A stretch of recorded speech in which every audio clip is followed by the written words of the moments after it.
Pensa naquela cena de filme. Um assalto a banco, reféns, aquela tensão toda no ar. Parece um caos total, né? Mas e se por trás daquela confusão existisse um método? Quase como um manual de instruções, super estruturado, que guia cada passo para colocar a ordem na casa.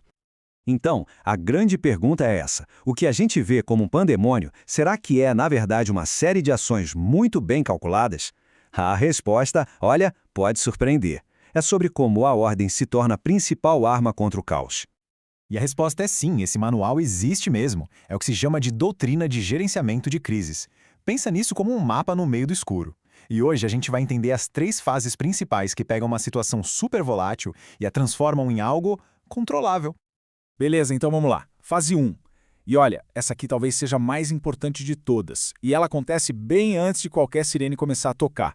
É a chamada fase de pré-confronto. É aqui que todo aquele trabalho de bastidor que ninguém vê, mas que é essencial, acontece.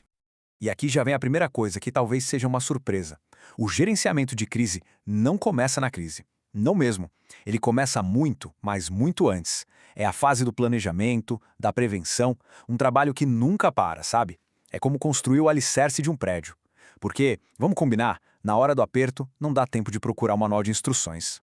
Tá, mas o que significa essa preparação na prática? Bom, significa treinar, treinar e treinar equipes especializadas. Significa criar protocolos para que todo mundo saiba exatamente o que fazer, sem pensar 2 vezes. É também comprar o equipamento certo para cada tipo de situação. E, talvez o mais importante, criar planos de contingência, sabe? Para aqueles eventos que têm mais chance de acontecer. É aquela velha história, construir o barco antes da tempestade chegar. Literalmente.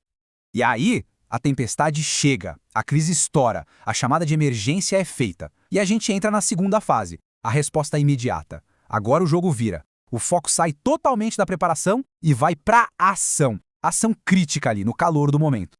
E aqui tem um ponto que é fundamental.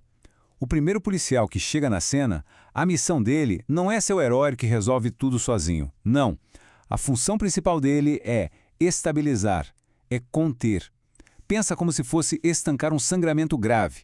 O objetivo é garantir que o problema não aumente, não se espalhe e não faça mais vítimas. É o controle de danos inicial. E essa contenção não é feita de qualquer jeito, não. Ela segue um roteiro de 5 passos bem definidos. Primeiro, identificar o que está acontecendo aqui. Segundo, acionar, ligar para os superiores, chamar as unidades especializadas. Terceiro, e esse é crítico, conter, impedir que a situação saia daquele ponto. Quarto, isolar, criar um perímetro de segurança. E por último, manter contato. E atenção, aqui não é para negociar ainda não, é mais para tentar acalmar os ânimos e conseguir informações. E isso tudo leva a um momento crucial, a passagem de bastão. Pensa assim, o gerente emergencial, que é o primeiro oficial a chegar, ele meio que segura as pontas.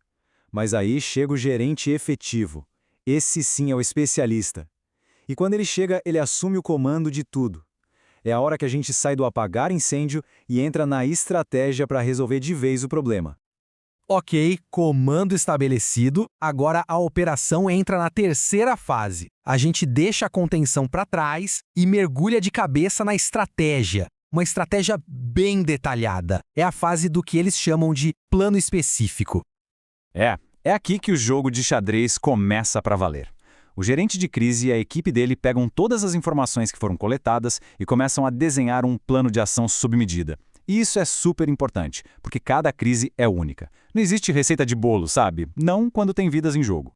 As ações aqui são pura estratégia. É como mover as peças num tabuleiro gigante. A equipe vai lá, reavalia os perímetros, decide onde vai ficar cada time, tipo, ok, os negociadores ficam aqui, a unidade tática fica de prontidão ali, e o mais crucial de tudo, eles definem a sequência de jogadas, o que vai ser tentado primeiro e qual vai ser o último recurso.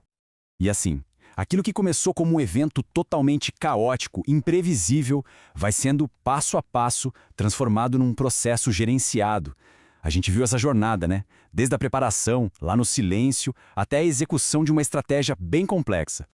Então, vamos só recapitular para fixar bem. O processo todo é como uma escada de 3 degraus. O primeiro degrau, a base de tudo, é a preparação. Depois a gente sobe para a contenção, que é quando a cena é estabilizada, e lá no topo, a estratégia, que é o que vai de fato direcionar a solução. É uma progressão bem lógica, que pega o caos e aos poucos bota a ordem na casa. E por trás de cada uma dessas fases, em cada decisão que é tomada, existe uma regra de ouro, um princípio que guia absolutamente tudo. A prioridade número 1, máxima e inegociável: preservar vidas. A vida dos reféns, das pessoas em volta, dos próprios policiais e, sempre que possível, até da pessoa que causou a crise. E tudo isso nos deixa com uma pergunta para pensar. A gente viu como um manual, um plano, é super importante. Mas na hora do vamos ver, no calor do momento, o que será que pesa mais? A perfeição do plano que está escrito no papel? Ou a capacidade, o preparo e o sangue frio das pessoas que têm que colocar esse plano em prática sob uma pressão absurda? Uma questão que mostra bem onde a teoria acaba e a realidade começa.